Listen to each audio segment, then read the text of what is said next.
नमस्कार साथियों, अभ्युदय एकेडमी में आपका स्वागत है। आज की इस वीडियो में हम लोग असिस्टेंट प्रोफेसर परीक्षा 2025 हेतु सामान्य अध्ययन के 11वें प्रैक्टिस सेट को हल करेंगे। आज की प्रैक्टिस सेट का पहला क्वेश्चन है, महामारी तैयारी नवाचार संगठन यानी coalition of epidemic preparedness innovation CEPI की पहली एशियाई प्री क्लिनिकल नेटवर्क सुविधा का उद्घाटन भारत के किस राज्य में किया गया? पहला ऑप्शन है उत्तर प्रदेश, दूसरा है हरियाणा, तीसरा है पंजाब और चौथा है केरल। तो महामारी तैयारी नवाचार संगठन CEPI की पहली एशियाई प्री क्लिनिकल नेटवर्क सुविधा का उद्घाटन भारत के हरियाणा राज्य में किया गया। ऑप्शन बी जो है वो सही हो जाएगा। महामारी तैयारी नवाचार संगठन की पहली एशियाई प्री क्लिनिकल नेटवर्क सुविधा का उद्घाटन केंद्रीय विज्ञान एवं प्रौद्योगिकी राज्य मंत्री डॉक्टर जितेंद्र सिंह द्वारा 16 जुलाई 2024 को फरीदाबाद हरियाणा में transnational health science and technology institute में किया गया। Transnational health science and technology institute Asia की पहली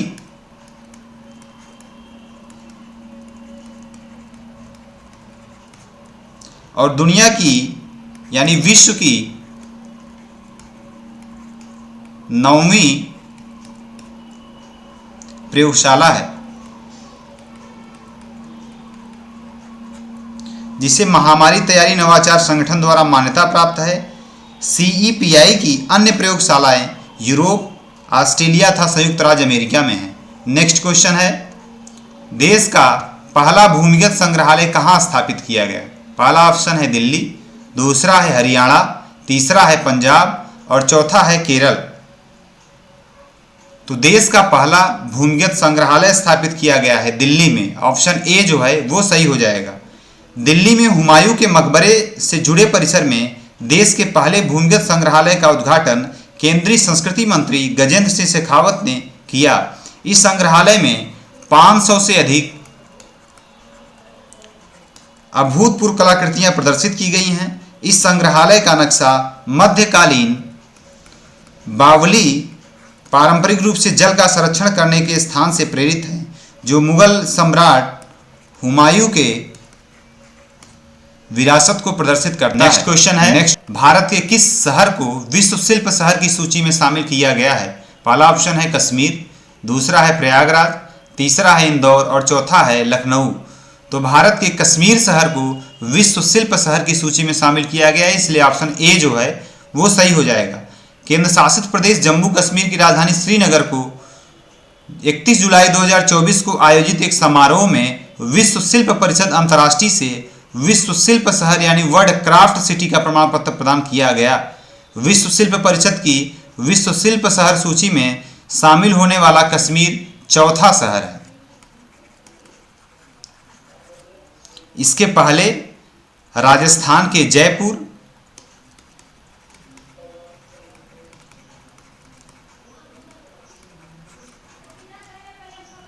तथा तमिलनाडु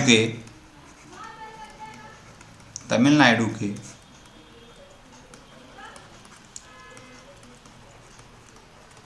मामल्लपुरम को 2015 में, इन शहरों को 2015 में, तथा कर्नाटक के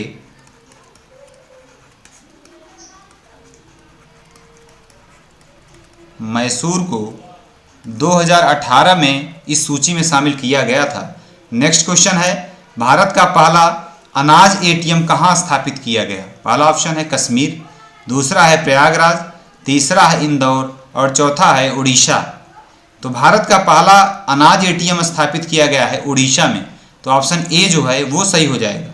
उड़ीसा ने भारत की पहली 24 घंटे अनाज वितरण मशीन शुरू की है, जिसे अन्नपूर्ति अनाज ATM के नाम से जाना जाता है। इसे राशन कार्ड धारकों के लिए सार्वजनिक वितरण प्रणाली यानी PDS में बदलाव लाने के लिए डिजाइन किया गया है। इसकी शुरुआत भुवनेश्वर में की गई तथा बाद में इसे उड़ीसा के सभी 30 जिलों में विस्तारित कर दिया गया। नेक्स्ट क्वेश्चन है, voice of global south Asia शिखर सम्मेलन का आयोजन कहाँ किया गया? पहला ऑप्शन है भारत, दूसरा है जापान, तीसरा है वियतनाम और चौथा है दक्षिण अफ्रीका। तो voice of global south Asia सम्मेलन का आयोजन किया गया है भारत में। ऑप्शन ए जो है वो सही हो जाएगा। वैश्विक दक्षिण या ग्लोबल साउथ विश्व के विकासशील व कम आय वाले देशों को एक साथ लाने तथा इनके विकास से संबंधित आशाओं, समस्याओं व प्राथमिकताओं आदि पर चर्चा करने के उद्देश्य से प्रधानमंत्री श्री नरेंद्र मोदी की पहल पर शुरू किए गए voice of global south Asia का तीसरा शिखर सम्मेलन 17 अगस्त 2024 को भारत में संपन्न हुआ।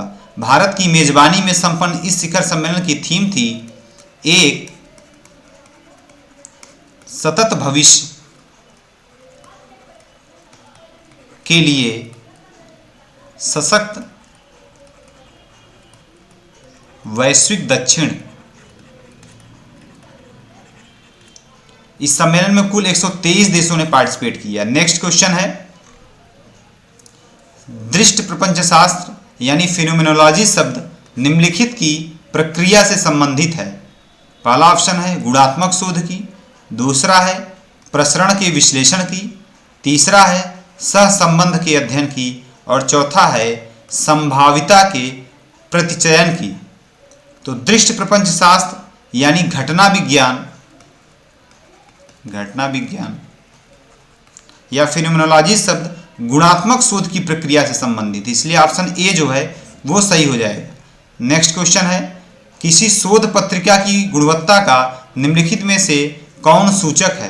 पहला ऑप्शन है प्रभाव गुणक, दूसरा है एच इंडेक्स, तीसरा है जी इंडेक्स और चौथा है 110 इंडेक्स। तो किसी शोध पत्रिका की गुणवत्ता उसके प्रभाव गुणक यानी इम्पैक्ट फैक्टर पर निर्भर करती है। तो पहला ऑप्शन यानी प्रभाव गुणक या इम्पैक्ट फैक्टर, ये सही हो जाएगा। नेक्स्ट क्वेश्चन है, मौलिक शोध के सिद्धांतों का निम्नलिखित में से किसमें उपयोग किया जाता है? पहला ऑप्शन है क्रियात्मक शोध में यानी एक्शन रिसर्च में, दूसरा है अनुप्रस्थ शोध यानी अप्लाइड रिसर्च में, तीसरा है दार्शनिक शोध और चौथा है ऐतिहासिक शोध।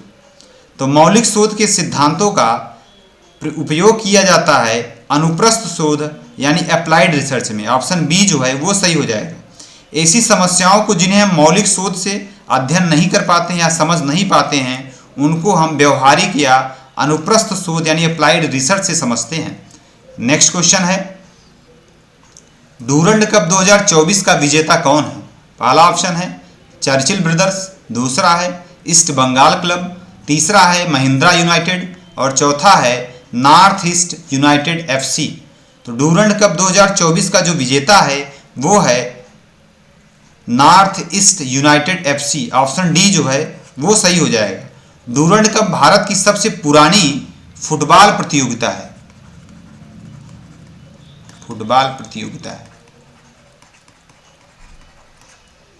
2024 का Durand cup north east United FC ने गत चैंपियन मोहन बागान सुपर जायंट को हरा करके ये खिताब हासिल किया, इसलिए ऑप्शन डी जो है वो सही हो जाएगा। नेक्स्ट क्वेश्चन है, निम्नलिखित में से कौन सांख्यिकी विश्लेषण हेतु एक उपकरण है? पहला है मैटलैब, दूसरा है इक्लिप्स, तीसरा है माइसोल और चौथा है पाइमोल। तो सांख्यिकी विश्लेषण हेतु उपयोग किया जाता है मैटलैब को। ऑप्शन ए जो है वो सही हो जाएगा। मैटलैब सांख्यिकी विश्लेषण हेतु एक उपकरण है। मैटलैब एक प्रोग्रामिंग प्लेटफॉर्म है। क्या है? प्रोग्रामिंग प्लेटफॉर्म, जिसे विशेष रूप से इंजीनियरों एवं वैज्ञानिकों द्वारा डिजाइन किया गया है। मैटलैब में मैट्रिक्स आधारित भाषा प्रयोग होती है। मैट्रिक्स आधारित भाषा। नेक्स्ट क्वेश्चन है, किसान क्रेडिट कार्ड योजना किस वर्ष प्रारंभ की गई? पहला ऑप्शन है 1996, दूसरा 1997, तीसरा 1998 और चौथा है 1995। तो किसान क्रेडिट कार्ड योजना को 1998 में प्रारंभ किया गया। ऑप्शन सी जो है वो सही हो जाएगा। इसका उद्देश्य किसानों को कृषि गतिविधियों के लिए बिना किसी बाधा के लिए समय पर ऋण उपलब्ध कराना। भारत सरकार किसान क्रेडिट कार्ड योजना के अंतर्गत किसानों को ब्याज पर 2% की आर्थिक सहायता देती है और समय पर ऋण चुका देने वाले किसानों को 3% की प्रोत्साहन छूट मिलती है। प्रोत्साहन छूट भी मिलती है। नेक्स्ट क्वेश्चन है, निम्नलिखित में से किसे मानव विकास सूचकांक की संकल्पना को प्रारंभ करने का श्रेय प्राप्त है? पहला ऑप्शन है जॉन किंग्स, दूसरा है अमर्त्य सेन, तीसरा है एसी पिंगू और चौथा है महबूब उल हक। तो मानव विकास की सूचकांक ये जुड़ा हुआ है महबूब उल हक से। महबूब उल हक 1990 में मानव विकास सूचकांक निर्मित किया। उनके अनुसार विकास का संबंध लोगों के विकल्पों में बढ़ोतरी से है। विकास का तात्पर्य है विकल्पों की बढ़ोतरी।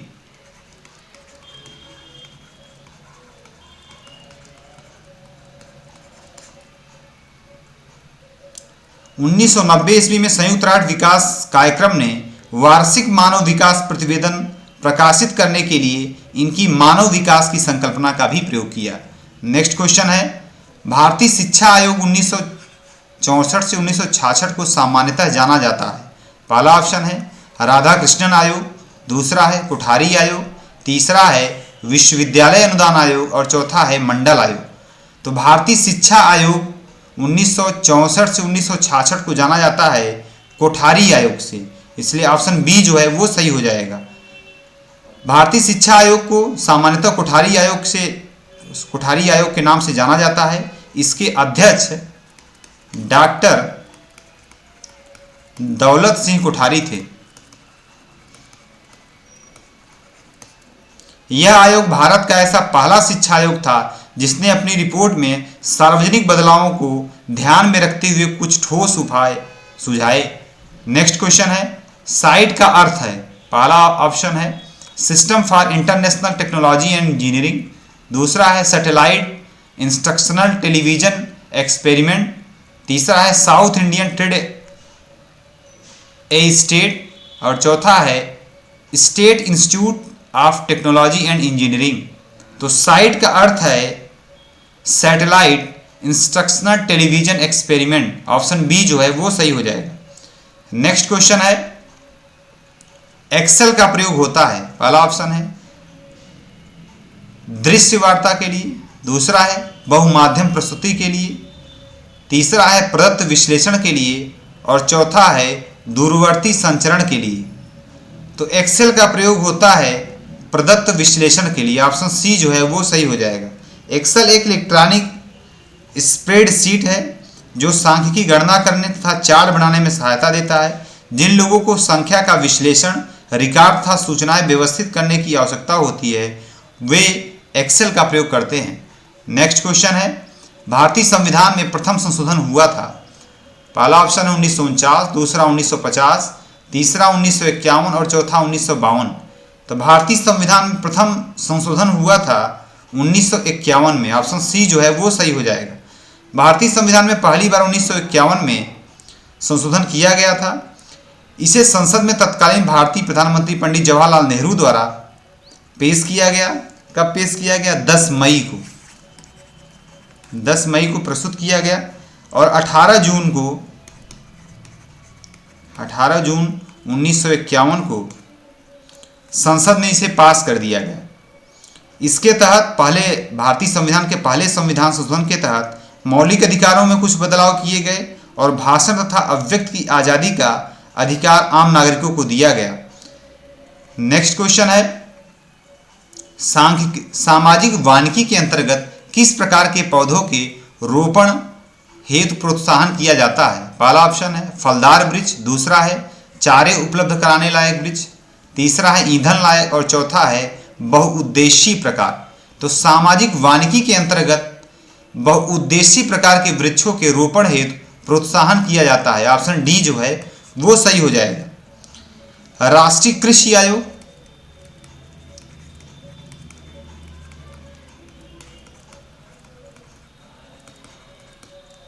वर्ष 1976 में ईंधन,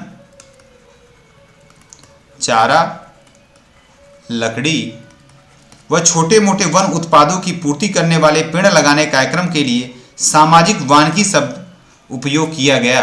नेक्स्ट क्वेश्चन है, एक शोध पत्र में पहला ऑप्शन है किसी विषय पर सूचनाओं का संकलन होता है, दूसरा लेखक द्वारा माना गया मूल शोध निहित होता है, तीसरा समकक्षी पुनरीक्षण मूल शोध या अन्य द्वारा किए गए शोध का मूल्यांकन निहित होता है, और लास्ट है एक से अधिक पत्रिकाओं में प्रकाशित किया जाता है। तो एक शोध पत्र में समकक्षी पुनरीक्षण मूल शोध या अन्य द्वारा किए गए शोध का मूल्यांकन निहित होता है। ऑप्शन सी जो है वो सही हो जाएगा। नेक्स्ट क्वेश्चन है, विसंरचना निम्नलिखित में से किसमें शोध की एक लोकप्रिय विधि है? पहला है मौलिक विज्ञान, दूसरा है अनुप्रयुक्त विज्ञान, तीसरा है समाज विज्ञान और चौथा है साहित्य। तो विसंरचना साहित्य की एक लोकप्रिय विधि है, साहित्य में शोध की एक लोकप्रिय विधि है, इसलिए ऑप्शन डी जो है वो सही हो जाएगा। विसंरचना या डीकंस्ट्रक्शन दार्शनिक एवं साहित्यिक विश्लेषण का एक रूप होता है जो सैद्धांतिक रूप से 1967 में जैक्स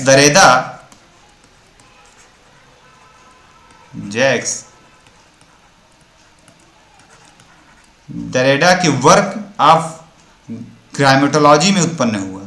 इसमें वर्क ऑफ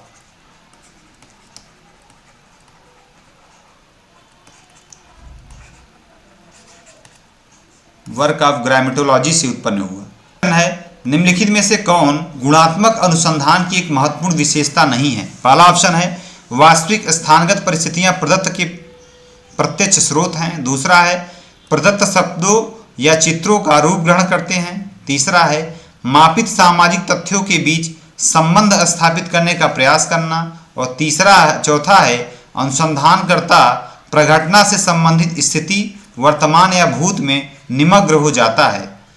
तो गुणात्मक अनुसंधान की महत्वपूर्ण विशेषता नहीं है प्रदत्त शब्दों या चित्रों का रूप ग्रहण करते हैं। ऑप्शन बी जो है वो सही हो जाएगा।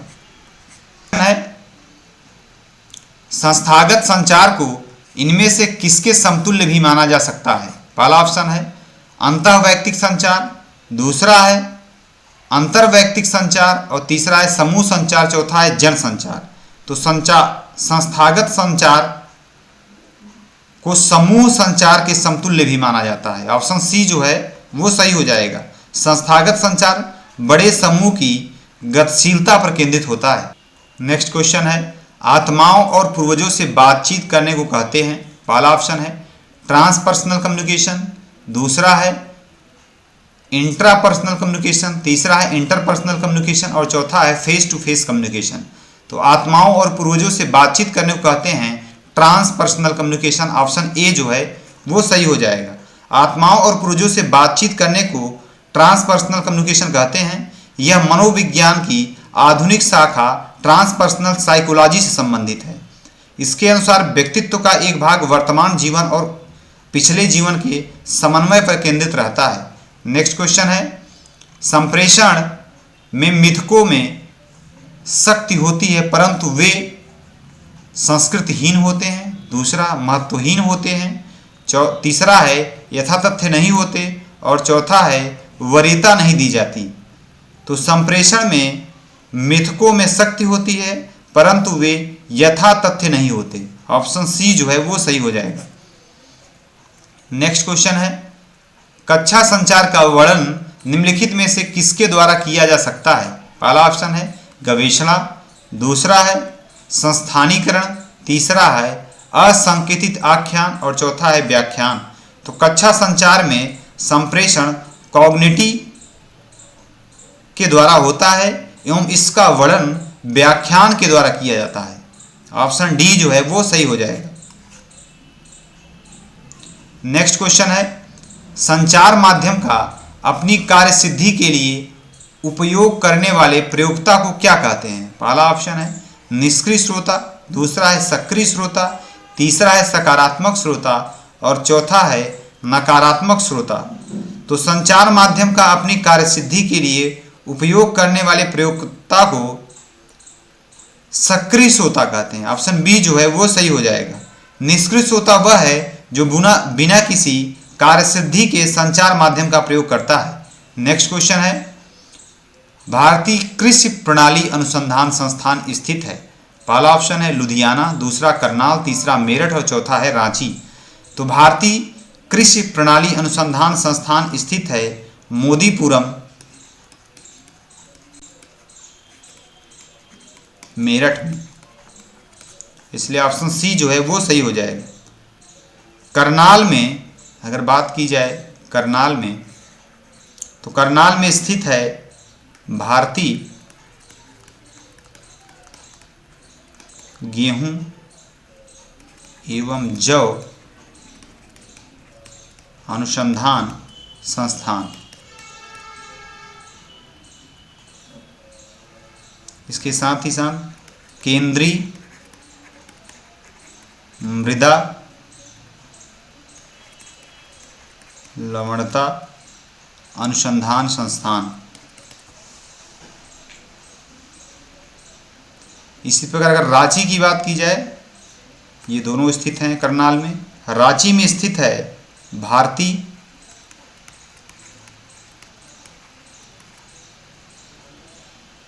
कृषि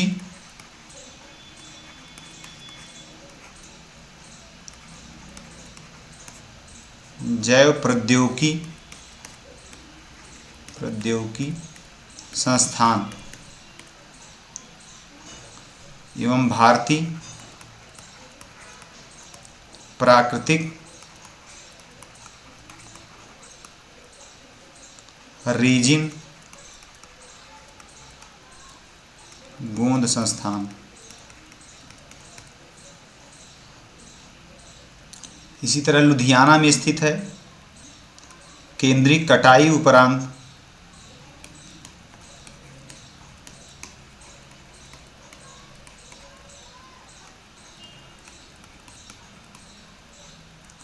अभियांत्रिकी एवं प्रौद्योगिकी संस्थान। मेरठ में स्थित है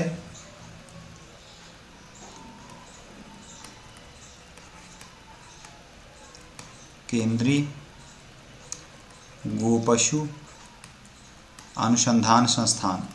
नेक्स्ट क्वेश्चन है, भारतीय संविधान के 74वें संशोधन के संबंध में निम्नलिखित में से कौन से कथन सही हैं? पहला ऑप्शन है यह संविधान में एक नई अनुसूची जोड़ने का उपबंध करता है। दूसरा है यह नगर पालिकाओं की कार्यप्रणाली की पुनर्संरचना करता है।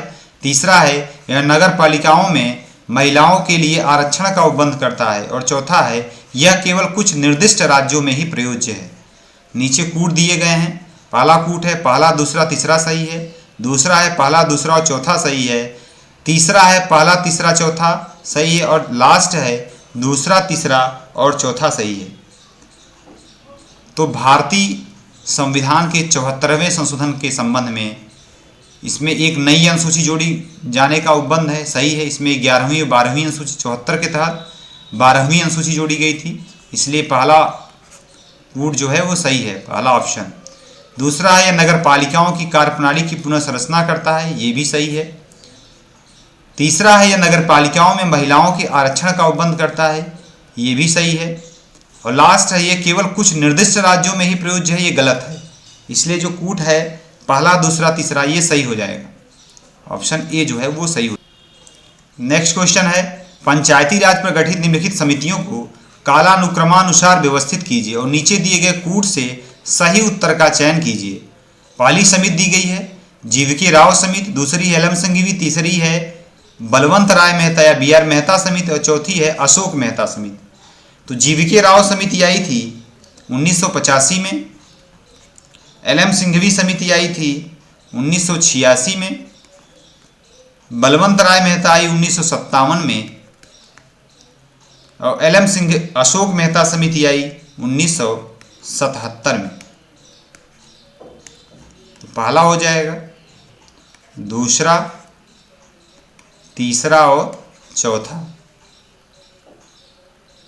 ऑप्शन सी तीसरा चौथा पहला और दूसरा, ये सही हो जाएगा। नेक्स्ट क्वेश्चन है, अप्रत्यक्ष करों को प्रतिगामी कर व्यवस्था क्यों कहा जाता है? पहला ऑप्शन है ये प्रत्यक्ष करों की तुलना में अधिक दर पर लगाए जाते हैं। दूसरा, ये सभी आय समूहों पर समान दरों पर लगाए जाते हैं। तीसरा है ये सभी आय समूहों पर समान नहीं लगाए जाते हैं। और लास्ट है इनमें से कोई नहीं। तो अप्रत्यक्ष करों को प्रतिगामी कर व्यवस्था इसलिए कहा जाता है क्योंकि ये सभी आय समूहों पर समान दरों पर लगाए जाते हैं। ऑप्शन बी जो है वो सही हो जाएगा। नेक्स्ट क्वेश्चन है, निम्नलिखित में से कौन सा सही सुमेलित नहीं है? समाचार पत्र दिए गए हैं, उनके संपादक हैं अल हिलाल के संपादक मौलाना अब्दुल कलाम आज़ाद, सही है। दूसरा है न्यू इंडिया, कॉमनवेल्थ तथा न्यू इंडिया इसके संस्थापक थे एनी बेसेंट, ये भी सही है। तहजीब उल अखलाक ये मोहम्मद अली जिन्ना का समाचार पत्र नहीं है, जबकि तहजीब उल अखलाक लिखा था सर सैयद अहमद खान ने।